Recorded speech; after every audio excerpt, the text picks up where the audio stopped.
Oneness is a verb. I think a word like oneness, we think of it as something that we achieve.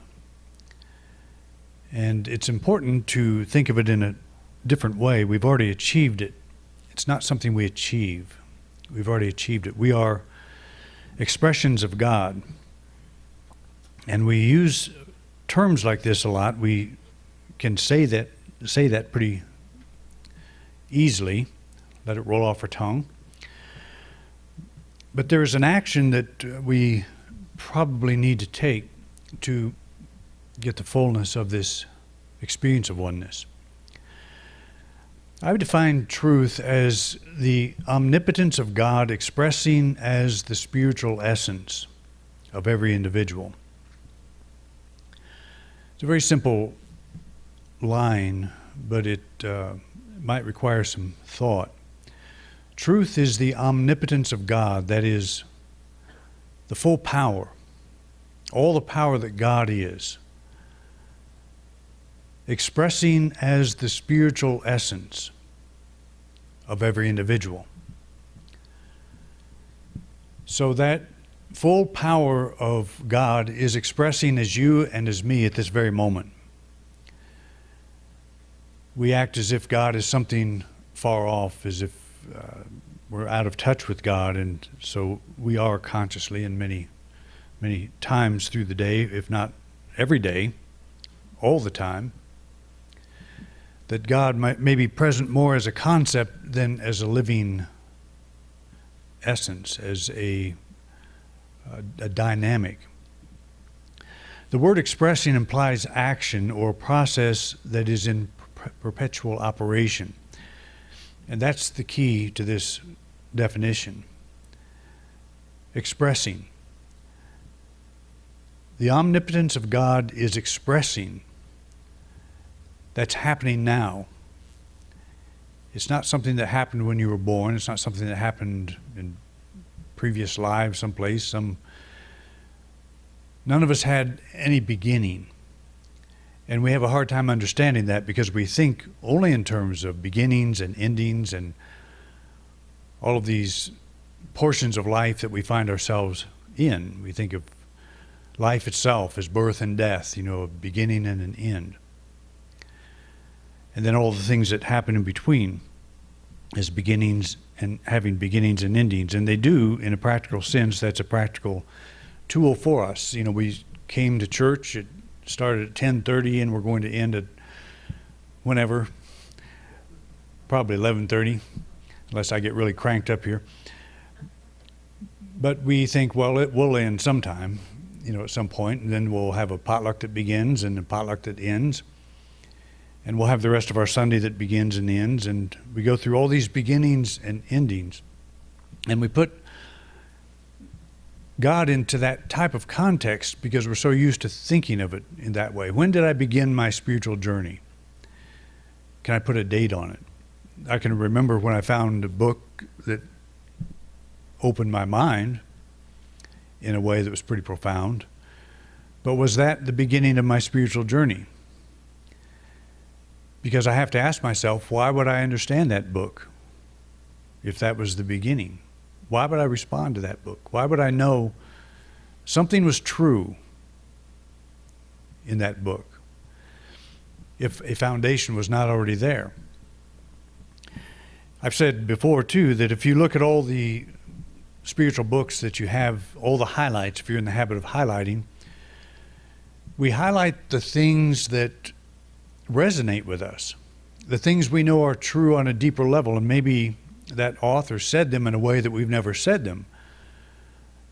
Maybe we've never put it in that particular form of language. But we respond to what they're writing because it rings true in us. And so what is that? What is that activity that is ringing true, that feels true? And that's where we often underestimate ourselves, that we're responding to something we already know at a deep level. And it may not be up here in the intellectual level. probably more at the subconscious or spiritual or soul level. And the book helps bring it up to the surface so that we make that connection. But that's not when God starts expressing through us. It's not when we get it. It's not when we are illumined, our mind is illumined by a thought that somebody shares with us. That's not the beginning. That's a response to something that began, probably has no beginning. Because we are always and have always been expressions of God. We have just simply forgotten.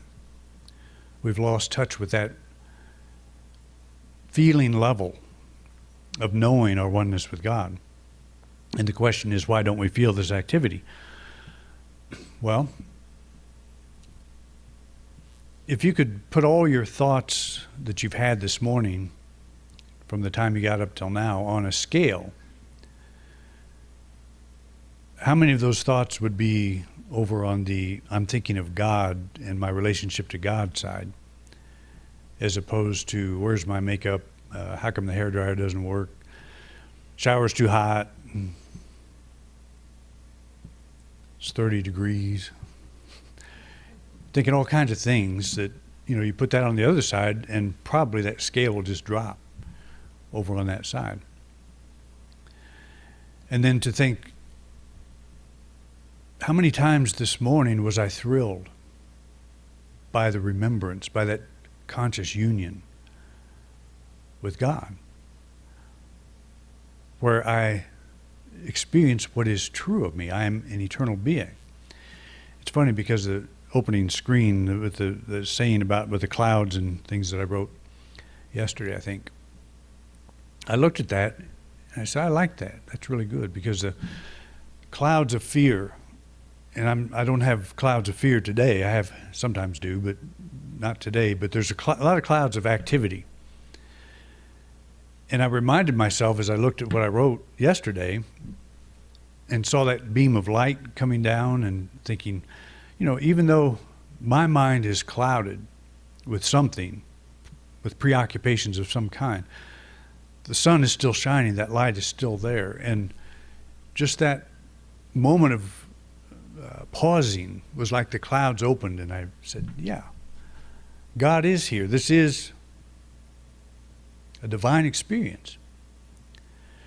And all the things I generally call life have more to do with the clouds than they do with that beam of light. So much of my life, I should say, is involved with what the clouds are all about. And I know that sun is up there. I know it's shining. But the cloud stuff is so important. I just got to give all my attention to this cloud stuff and get wrapped up in that. And that becomes my life. And so I get frustrated with that, and I start praying about how to resolve this cloud problem. Forgetting that if I just sit still and wait, that a break in those clouds will occur, and I'll be reminded that omnipotence of God is expressing as my spiritual essence right now. That's going on. It's not something that will go on, it's something that is going on. I'm just not paying attention to it. So there's an action that needs to occur. Okay, so I've been into my telescope lately. I've talked about that a little bit. And I don't know how well this, I guess you can see that pretty good.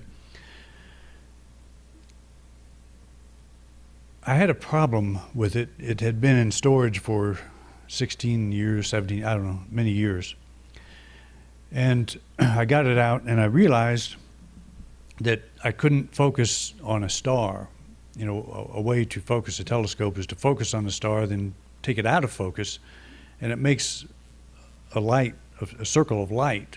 It looks like a donut. And that tells you that it's lined up, that it's in shape. Well, mine was not. It didn't look like a donut at all. The holes were missing. And it was completely out of collimation, it's called. But with the telescope, light enters, it's like a little bucket. Mine's an 8-inch, it's about this big around, about this long. The light, whether it's star, moon, whatever, enters the front of the telescope and it goes back to, you can see a primary mirror, which is in actual the back of the telescope. It hits that and then it bounces into a small mirror that's up in the front called the secondary mirror, and that then comes back into the eyepiece. That's what you see. You see light that's been reflected twice, and the larger the primary mirror, the more light it gathers. These big telescopes you see in these observatories are pretty large mirrors. Nothing compared to mine, but mine is pretty cool. An 8-inch on up, I would say, is pretty cool.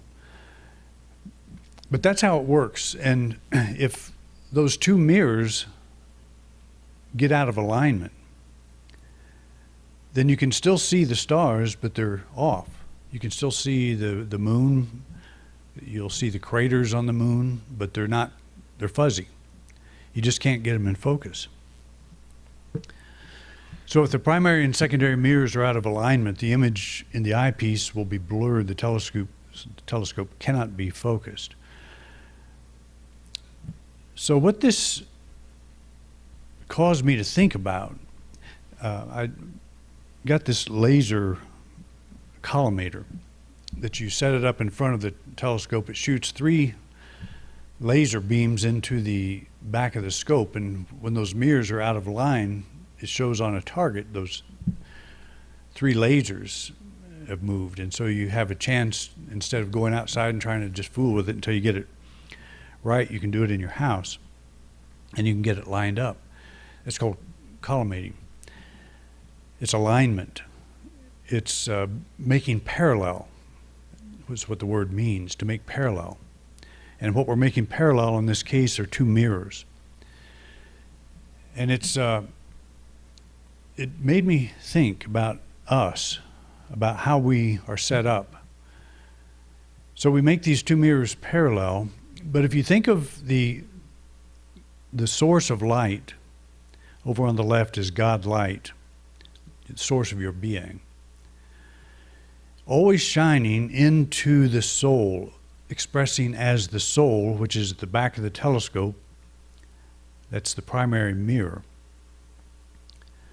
The secondary mirror is your consciousness. It's like how you see yourself, how you see life, how you think of what's going on right now, how you think of God, your belief system. The focusing knob is, we could call it prayer. It's our attempt to get things in focus.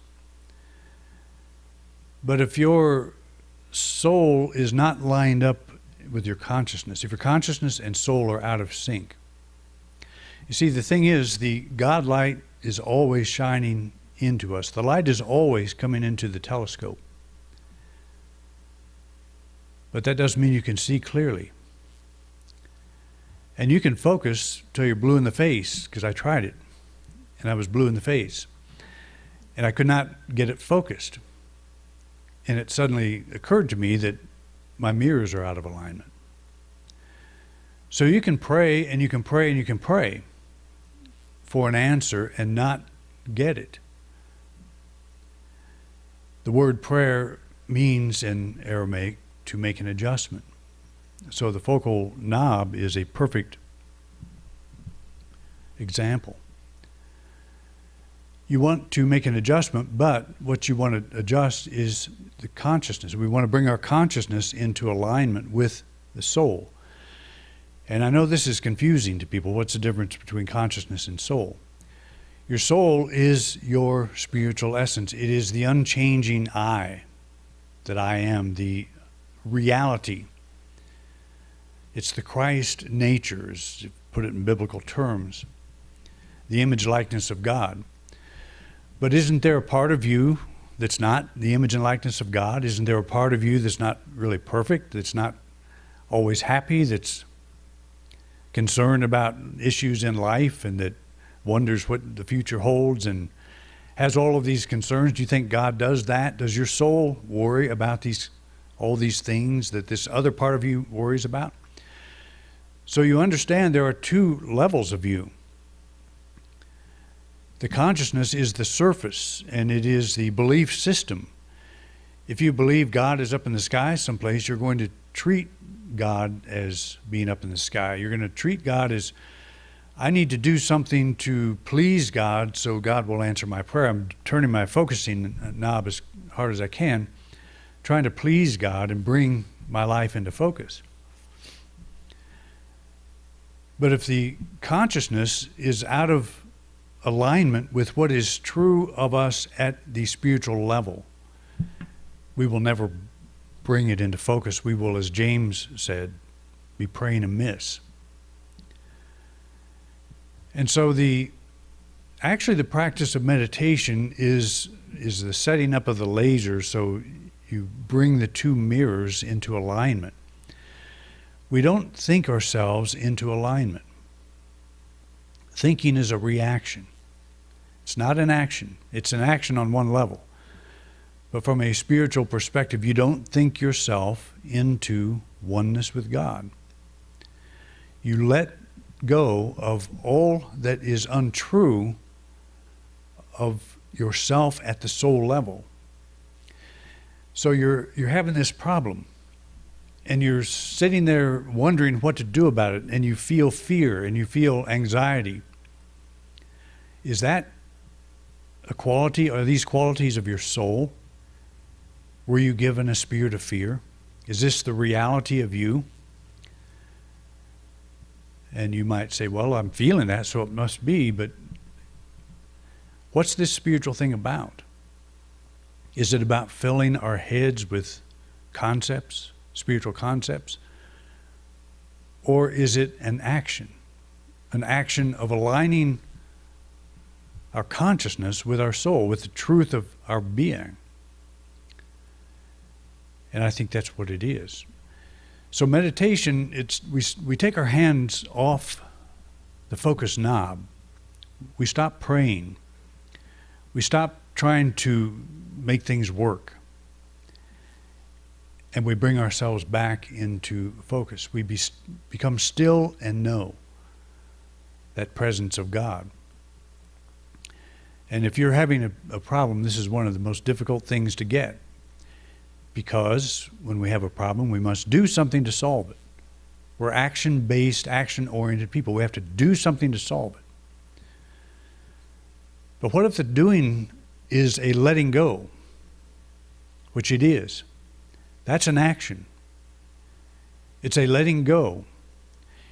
You know, I've said love dissolves that which is not for our highest good and draws to us that which is. Love does that. We don't do it.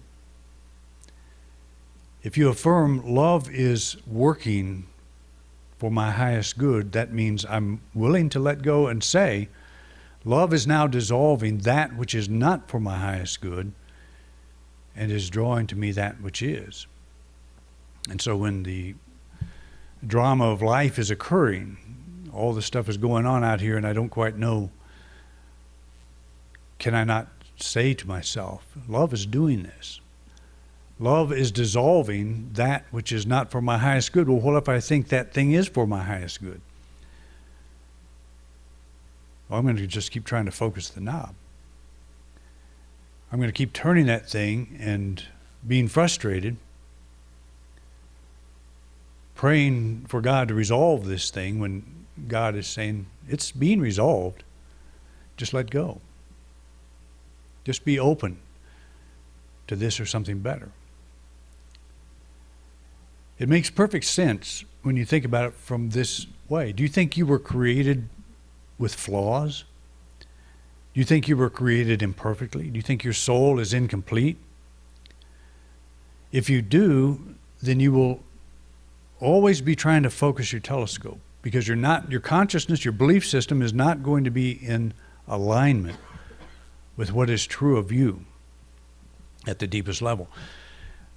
Many of us do not know what is true of us at the deepest level, but I would say we know more than we think, because why do you want to experience greater freedom? Why do you want to experience greater peace? Why do you want to experience greater health? Why do you want to experience greater prosperity? Because your soul is in that state always. Your soul's already there. Your soul doesn't have to accomplish any of these things. Your soul is in a perpetual state of absolute freedom. And it is pushing out in rays, saying, desire freedom. Desire, you don't want to be bound by these thoughts. And we don't know how to let them go. But the soul teaches us, the spiritual dimension teaches us. Jesus, quoting Psalms, said, they shall all be taught by God. And that's what he meant, I think. That's how I hear him using that line. They shall all be taught by God. Not someday in the future, but that's happening now. See, the light from the stars, from the sky, is coming into the telescope all the time. That never stops. Whether it's focused for you or not, that never stops. Think of your soul in that way. That light is always present, never diminished, ever. But your secondary mirror is probably out of alignment. The consciousness, the belief system. And we've all been on the spiritual path. We've come through many kinds of experiences, some very traditional, some maybe not so much. But we have processed many beliefs, many ideas, and we're coming to this place, hopefully, where we're saying, that which I am at the deepest level is already perfect. How do I let it out? How do I let my light shine? That's what Jesus said. You're the light of the world. Let your light shine. It's a let.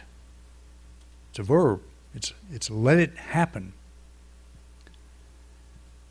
The oneness is our natural state. The light is always in the telescope. God is always in you.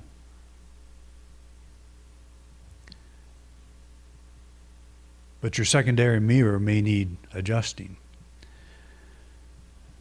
There's actually on this little mirror on the outside, there are 3 screws that you adjust and make that mirror balanced in whatever way. It's an interesting process. And you're trying to look through it and do this thing with screwdrivers. So I got these things called Bob's knobs. And they take the place of the screws, and it makes it so much easier to do. But I didn't even realize the telescope was out of alignment. And I think that we, as human beings, we go through life not knowing we're out of alignment with what is true. I would venture to say that most traditional religions put our telescopes out of alignment, because they teach us to look outside of ourselves. That's our consciousness. They give us ideas to put into our consciousness, to put into our reservoir of beliefs that are out of alignment with what is true of God. Omnipotence, one power, not 2 powers. How many of you were taught, don't raise your hand, but how many of you were taught there are 2 powers? Good and evil. It seems that way. But if you think of the law of mathematics, are there 2 powers at work in the law of mathematics? 2 and 2 is 5, is that correct? Is there a power that makes me say that? Or is it just my ignorance? There's one law. 2 and 2 is 4. It never changes. It doesn't matter if all the churches in the world get up and start saying 2 and 2 is 5. And they kind of have done that. But it's a change of consciousness, and we are in the process of bringing our consciousness, our belief system, into alignment with what is true of us at the deepest level. So we get down to this omnipotence, one power. And we say that, one presence, one power. So we can also, in the New Thought movement, we can say there's a secondary power of my thinking. I can mess up my life with my thinking. And I can. But is that a power? If it's a power, then it can't be changed. There's not much I can do about it. And I've heard people say, I can't stop my mind. There's nothing I can do about craziness that goes on up there. That is a dangerous, scary place, and there's nothing I can do about it. Really? Then you might as well just jump off a cliff someplace, because it's never going to change. Do you think that's really true? That there's nothing you can do about how you think and how you feel? What ideas you're going to deem as true and what ideas you're going to let go? Do we not have that authority? If we don't, who does?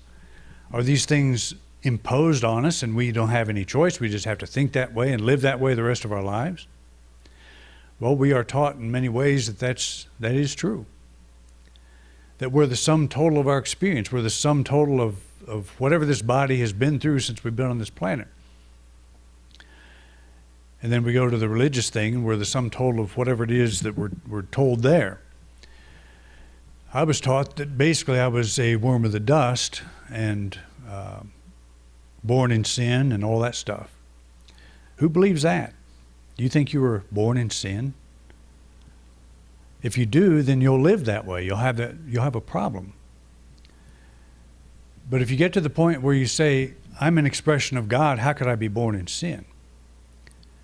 My parents didn't give birth to my soul. And for two people to come together and have a baby, that's not sinful. That's how it works. It works all the way through nature. Through every aspect of nature, it takes male, female, come together and produce offspring. Nothing sinful about it. So anyway, there's a lot going on in our consciousness that is out of alignment with what is true of us. But we know this is what this teaching is all about. We're not giving you something you don't already know. We're confirming or affirming what you have always felt at the deepest level. And that is a pretty important distinction. We're drawing out. And I think that's what Emily Cady talked about in her book, Lessons in Truth. The word educate, it's not used so much this way now, but the original meant to draw out of what's already there. And I think that's a pretty appropriate way to think of it. Again, truth is the omnipotence of God expressing as the spiritual essence of every individual. And it's worth meditating on that idea, just to bring yourself back into that active awareness of your oneness with God. Just as the open telescope always receives starlight, we are in a perpetual state of oneness with God.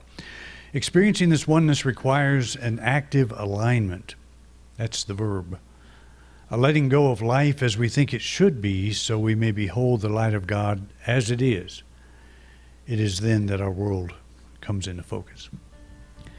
Okay, so maybe if you didn't learn anything spiritual, you learned something about telescopes today. So, but I thought it was a pretty good analogy. Maybe you do, maybe you don't, but you get the idea. All right, thanks for coming out, and see you next week. You've been watching a talk presented at the Unity Church of Grand Junction by Reverend Doug Bator. We would like to thank everyone who joined us here today in beautiful Grand Junction, Colorado, as well as those of you who are joining us online. Thank you so much for watching. If you like this video, please like and subscribe to our channel. Also, please feel free to share this video with anyone you think might be interested or benefit from this message. If this video brought value to your life, please consider making a donation by clicking the link below to our PayPal donation account. Thanks again so much for watching.